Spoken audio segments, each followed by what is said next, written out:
Au nom du Père, du Fils et du Saint-Esprit. Amen. La paix de Jésus soit dans votre maison. J'espère que vous allez bien, que vous êtes dans la paix et la joie de Jésus. Amen. Alléluia. Donc, mystique et mystique. Cette appellation mystique, elle est un peu dans l'époque matérialiste que nous subissons. Nous sommes très nombreux à subir, à avoir compris qu'il n'y a pas d'issue à une société sans Dieu, sachant que Dieu est Jésus, son Père et l'Esprit Saint, parce qu'on parle de Dieu à tort et à travers, sans préciser que la France est fille aînée de l'Église catholique apostolique, qui veut dire l'Église des apôtres, et que nous croyons en un Dieu en trois personnes, Père, Fils, Jésus et Saint-Esprit. Voilà, toujours cette précision de taille, car Dieu par-ci, Dieu par-là, et des fois on ne sait pas de qui on parle. Si on se raccroche à un Dieu inconnu, ou si nous parlons bien de Jésus, le Christ Jésus, comme dit le grand Saint Paul, qui est venu envoyé par son Père, qui est Dieu. Il a envoyé son Fils, qui est Dieu. Et cette relation entre le Père et le Fils, c'est l'Esprit Saint qui est Dieu aussi. Donc nous croyons en un Dieu en trois personnes. Alors, au sujet des mystiques, je disais que cette appellation est malmenée. Comme le dit très bien notre belle langue française, elle est mal menée. C'est-à-dire qu'elle n'est pas respectée dans ce qu'est le véritable mystique. Une personne mystique de nos jours, c'est une personne louche, bizarre, entre magicien et faussaire, entre magicien et charlatan, entre une personne, pourquoi pas, un peu dérangée, du ciboulot. Donc, il faut rétablir ce qu'est un mystique. Dans l'histoire de l'Église, les mystiques sont des personnes qui entretiennent une relation avec Dieu, que tu es Jésus, avec ton Père et l'Esprit Saint, sachant que nous ne pouvons pas avoir de relation directe avec le Père de Jésus, notre Père. Nous pouvons avoir une relation uniquement avec Jésus qui nous aime, qui est venu, qui s'est incarné, Dieu qui s'est fait homme, qui est venu nous parler de l'amour de son Père, de son amour à lui, Jésus, qui revient au même, puisque ils sont, le Père étant lui, et Jésus étant son Père, comme il nous l'a dit, il fait un avec son Père. Et leur relation est l'Esprit Saint, comme je viens de le dire. Mais ça ne veut pas dire, encore une fois, que nous pouvons passer au gré de notre volonté par son Père directement. Ça n'a pas de sens. Dieu a tant aimé le monde qu'il a envoyé son Fils unique, Jésus, par son incarnation, sa mort et sa résurrection. Nous connaissons Jésus, Jésus nous l'avons vu. Nos frères aînés dans la foi l'ont vu de leurs yeux. Et nous croyons, nous qui ne l'avons pas vu, nous croyons que Jésus, tu es venu et que tu demeures avec nous. Merci Jésus, alléluia. Donc le mystique, c'est celui qui a une relation avec Jésus et qui l'exprime et qu'il ne donne pas dans cette relation avec Jésus, il n'invente pas une nouvelle doctrine. Ça, c'est important pour discerner ce qui est véridique. Le mystique est fidèle à l'Église catholique et il recherche dans sa fidélité à Jésus, il recherche à la transmettre. Jusqu'au XVIIIe siècle, les mystiques étaient extrêmement respectés. Il y avait des clercs, il y avait des consacrés, des moines, des curés mystiques, mais il y avait aussi des laïcs mystiques qui étaient respectés dans l'Église. À partir du XVIIIe siècle, ça a commencé avec justement cette société matérialiste qui arrivait avec l'industrialisation, eh bien, où les gens commençaient à ne plus être en phase avec le rythme du temps. Eh bien, ce n'est pas certainement la seule raison, il y en a bien d'autres. Eh bien, la perception des mystiques a été changée dans l'Église. Il y a une méfiance qui s'est installée, et ce n'est pas une bonne chose. Maintenant, il faut discerner. Il y a des farfelus, ça ne manque pas.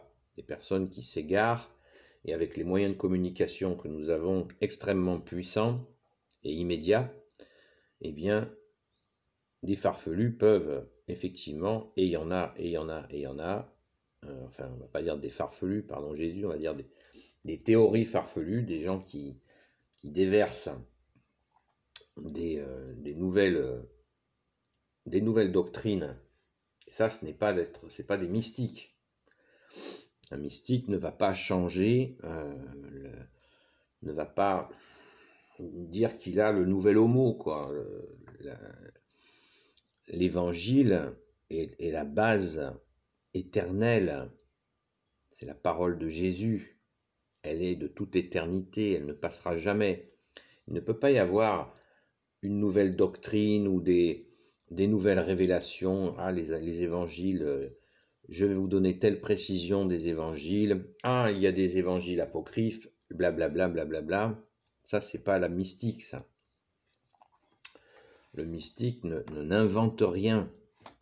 Il vit, il cherche à vivre avec Jésus au quotidien, du mieux qu'il peut, sans égarer les autres. Il témoigne de cette relation possible et recherchée par Jésus avec nous. Donc la mystique est infiniment respectable, mais encore une fois, il y a des gens qui s'égarent, qui inventent des nouvelles dispositions, voire de nouvelles règles qui sortent des évangiles, qui sortent de la parole de Jésus, et qui forcément peuvent mener à fabriquer des groupes, voire des choses un peu sectaires. On le voit avec l'édition de livres, de ceci, de cela, et qui dit « faites ça, faites ça, faites ça ». Non. Nous avons tout dans les 4 évangiles. Nous avons absolument tout. C'est notre boussole, le chiffre 4. C'est les 4 points cardinaux. C'est les 4 éléments. On a tout ce qu'il faut. Pas besoin d'inventer que un tel a causé avec... il y a un tel ou une telle a discuté avec les âmes du purgatoire. C'est une blague. On ne discute pas avec on ne peut pas dialoguer avec les âmes du purgatoire. Tel autre, il vous dit, j'ai discuté avec les anges. Non. Discussion avec mon ange gardien, non. Parce que Jésus nous a dit comment prier. Jésus nous a expliqué lui-même qui est Dieu. Pourquoi chercher autre chose que Jésus, le mode d'emploi que tu nous as donné. Pourquoi chercher autre chose? Ça, c'est humain. Mais c'est pas de la mystique. La véritable, l'authentique mystique, ce n'est pas ça. Ça, c'est de la déviance. Voilà. Quand on dialogue avec, on croit dialoguer comme ça, il y en a qui disent qu'ils croient avoir dialogué, ils ont fait un séjour en enfer et puis ils reviennent et ils discutent, on ne revient pas de l'enfer. Ça c'est pareil, ce sont des illusions.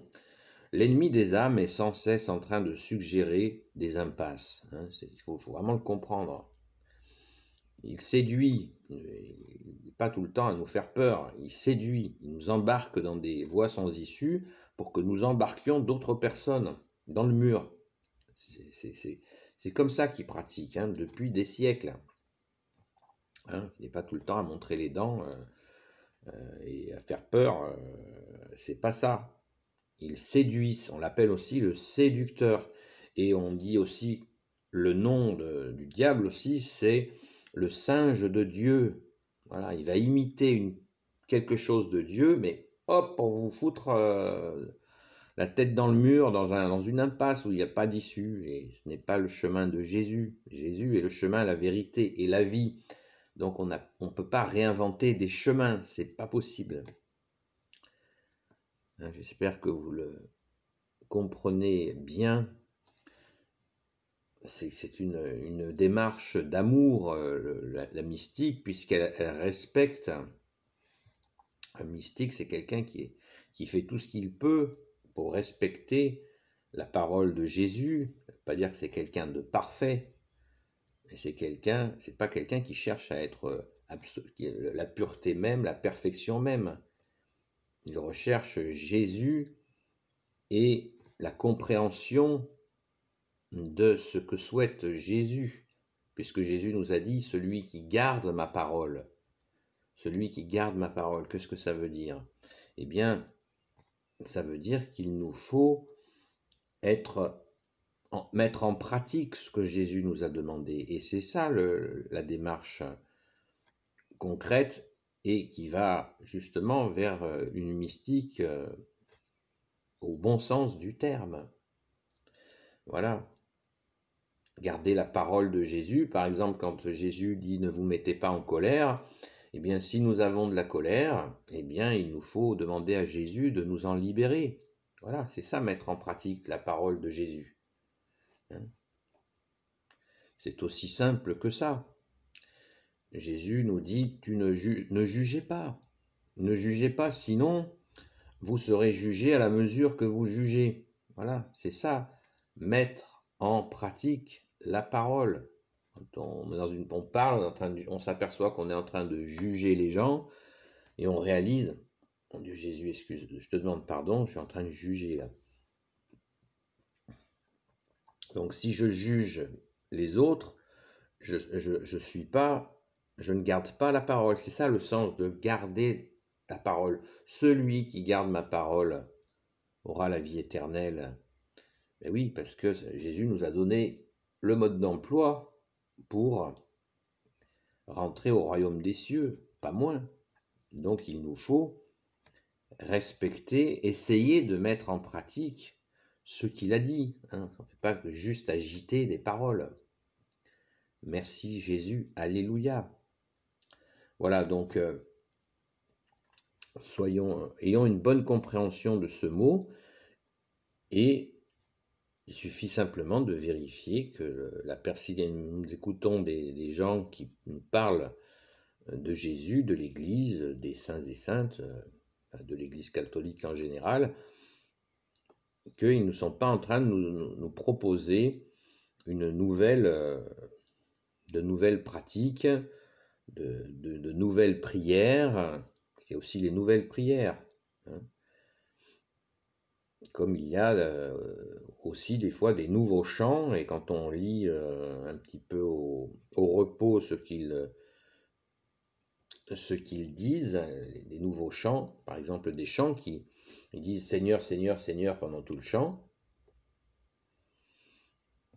et Jésus nous dit, il ne suffira pas de dire Seigneur, Seigneur, Seigneur pour entrer au royaume des cieux. Eh bien, par exemple, nous pouvons rechercher des chants avec le nom de Jésus.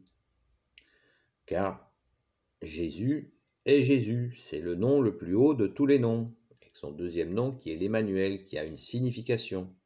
Jésus veut dire Dieu sauve. L'Emmanuel veut dire Dieu avec nous. Voilà, ça a du sens. Seigneur, Seigneur, Seigneur, Seigneur, Seigneur, c'est bien, mais il vaut mieux chanter le nom de Jésus. Très important, c'est très important, voilà. Il faut rester, enfin vous faites ce que vous voulez, hein, mais restons simples. Simples, recherchons l'humilité et l'accueil. Voilà, l'accueil de Jésus. Après, on ne s'autoproclame pas mystique. Et puis c'est pas, personne ne recherche de titre. Jésus d'ailleurs l'a dit lui-même, ne vous faites pas appeler Père, ne vous faites pas appeler enseignant, ne vous faites pas, n'acceptez pas les titres. N'appelez personne maître, nous dit Jésus. Hein, parce qu'à l'époque de Jésus, là encore une fois, on étudie le contexte, des gens se faisaient appeler père pour un oui ou pour un non, parce qu'ils avaient un petit peu d'autorité sur des gens, et les autres les appelaient père. C'est pour ça qu'a dit Jésus, que Jésus n'a dit n'appelez personne père. Et puis aussi, des gens qui avaient ils formaient une espèce de petite secte judaïque de l'époque, et celui qui parlait le mieux, les autres l'appelaient maître. Et Jésus a dit non, vous n'avez qu'un seul maître, c'est le Christ. Il n'a pas dit c'est moi, parce que les gens voulaient qu'ils le voient par eux-mêmes en voyant les miracles, et qu'ils disent oui, comme a dit notre chère sainte patronne, Sainte Marie-Madeleine, Rabouni, qui veut dire maître. Là, elle a crié oui, maître, c'est toi le Fils de Dieu, le maître total, le véritable maître, celui qui passe de la mort à la vie. Alléluia, merci Jésus. Voilà, les faux maîtres de nos jours, on en voit partout, absolument partout. Moi, je les appelle des maîtres ennemis. Pour rigoler un peu, quoi. Faut bien un peu se détendre. Hein. Sinon, on pète les plombs. Voilà. Donc, je vous le demande gentiment, et vous faites ce que vous voulez, mais n'ayons plus peur du mot mystique dès l'instant où nous savons de quoi nous parlons. Voilà. C'est aussi simple que ça. Merci Jésus, et de toute façon, nous n'avons pas besoin de mettre des gens avec une étiquette. Nous n'avons pas à le faire. Évitons d'étiqueter qui que ce soit. Hein. Nous ne devons pas chercher de titre, je viens de vous le dire. Mais si un jour on vous dit un tel est mystique, eh ben, ça peut être intéressant d'écouter et de vérifier si la personne essaye d'inventer l'eau chaude. Bon, ben, ça n'a aucun intérêt. Mais si c'est quelqu'un qui a quelque chose à dire de Jésus, ça mérite d'être écouté, hein, parce que justement, s'il est il est avec Jésus, eh bien, ça peut être intéressant d'écouter ce qu'il a à dire ou ce qu'elle a à dire, parce qu'il y avait aussi, bien sûr, des femmes mystiques. Et il y en a, bien sûr, de nos jours aussi, des femmes qui sont authentiquement mystiques, dans ce sens positif, vous voyez. Voilà, j'espère qu'on s'est bien compris, et on peut en discuter dans les commentaires, c'est pas un problème. Hein. Mais toujours, vous voyez, il faut c'est Jésus qui nous... Jésus reproche à ses apôtres dans les saints évangiles, il a dit, mais êtes-vous sans intelligence? Il leur dit. Il les secoue. Parce qu'il leur demande de réfléchir par eux-mêmes, mais réfléchir par nous-mêmes, parce que nous avons la capacité, nous les hommes, créés par Dieu le Père, Dieu le Fils, Jésus, Dieu le Saint-Esprit. Quand je dis nous les hommes, ça veut dire les femmes sont comprises dedans, hein, je n'ai pas à le préciser. Donc nous les hommes, quand nous avons été créés, bien nous avons, comme je vous l'ai dit encore hier, rappelé hier, c'est que nous avons la capacité de percevoir les choses de la terre et les choses du ciel. Et nous en faisons la synthèse. Bien sûr, il y en a une qui est au-dessus de l'autre. Mais on doit marier les deux pour faire monter au ciel eh bien, notre glorification de Jésus, de son Père, de l'Esprit Saint. Mais il nous faut faire la synthèse des deux. On est enraciné. Voilà, on n'est pas là avec les petites fleurs, les petits nounours, les bougies à planer au-dessus de la terre. Non, nous sommes incarnés, des fois dans la douleur et des fois dans la joie. Et voilà, on triche pas. On triche pas avec notre contexte, notre état. Voilà. Il faut toujours que ça soit incarné. Et comme nous recevons de Jésus, eh bien, nous incarnons son amour. Incarné qui veut dire nous rendons dans les choses courantes, nous transférons, nous transmettons son amour. Voilà, c'est pour ça que Jésus a besoin de nous. Et nous avons bien sûr encore plus besoin de lui. Pour qu'il y ait une contagion d'amour, que le feu d'amour de Jésus, que tu es Jésus, embrase toute la terre. Voilà, c'est ce que Jésus l'a dit lui-même. C'est magnifique. Merci Jésus. Alléluia. Béni soit le Père, le Fils et le Saint-Esprit. Amen. Pardon. Ô Jésus, toi qui peux tout et qui portes tout, toi le Sauveur, toi l'Emmanuel, je te confie toutes celles et ceux qui regarderont cette vidéo, ainsi que leurs proches, selon ta sainte volonté. Sainte Marie, Reine des cieux, toi l'Immaculée Conception, toi qui écrases le serpent, toi qui as la lune sous tes pas, toi dont le cœur immaculé va bientôt triompher, toi notre Mère, Notre-Dame. Saint Joseph, toi le juste et le saint, toi le sage, toi la terreur des démons, toi le saint gardien de la Sainte Église catholique apostolique. Sainte Marie-Madeleine, notre chère sainte patronne, et vous tous les saints et saintes amis de Jésus, Saint Michel Archange qui est comme Dieu, Saint Gabriel Archange, Saint Raphaël Archange et tes anges guérisseurs, et vous tous les anges qui servez Jésus. Je vous confie toutes celles et ceux qui regarderont cette vidéo ainsi que leurs proches selon ta sainte volonté. Amen. Je vais vous donner un exemple. Quand je vous dis que nous attendons la victoire du cœur immaculé de Marie, il y a Marthe Robin qui était donc une mystique justement, mais une authentique mystique, et elle a dit à propos des difficultés que nous avons en France, elle a dit il y a très longtemps, il y a un prêtre qui parlait avec elle et qui désespérait sur l'état de la France de l'époque. Et elle lui a dit, ce n'est rien à côté de ce qui va arriver, vous n'imaginez pas jusqu'où l'on descendra. Mais le renouveau sera extraordinaire, comme une balle qui rebondit. Non, cela rebondira beaucoup plus vite et beaucoup plus haut qu'une balle. Une seconde prophétie du même type fut confiée. Elle confia une nouvelle prophétie à ce prêtre à la même époque. La France tombera très bas, plus bas que les autres nations à cause de son orgueil et des mauvais chefs qu'elle se sera choisis. Sans commentaire, c'est moi qui le rajoute. Elle aura le nez dans la poussière, alors elle criera vers Dieu, bien sûr, Jésus qui est Dieu, et c'est la Sainte Vierge qui viendra la sauver. Elle retrouvera sa mission de fille aînée de l'Église et enverra à nouveau des missionnaires dans le monde entier. Amen. Voyez, ça c'est un exemple d'une mystique, Marthe Robin, qui vivait en prenant uniquement l'hostie. Pendant des années, elle a vécu uniquement en consommant le corps et le sang de Jésus. Voilà une mystique, elle n'a rien rajouté sur les évangiles, sur ci ou sur mi. Elle a dit simplement, voilà, ce qui vient, ça va être compliqué, mais restons dans l'espérance. Voyez, un mélange de constats très pratiques de ce qui se passe, des douleurs dans lesquelles nous sommes d'ailleurs, et en même temps l'espérance. Là, vous avez une synthèse d'une mystique absolument magnifique. Merci Jésus de la bénir.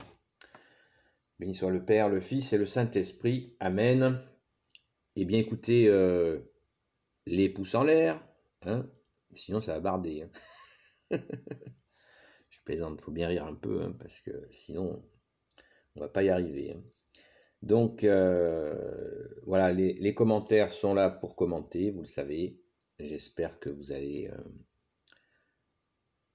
nous allons pouvoir partager cette perception de ce mot, toujours, et là je voudrais rajouter un petit quelque chose, soyons toujours avec le soleil d'amour et le soleil de justice et le soleil de miséricorde que tu es, Jésus, dans le cœur, dans notre dialogue.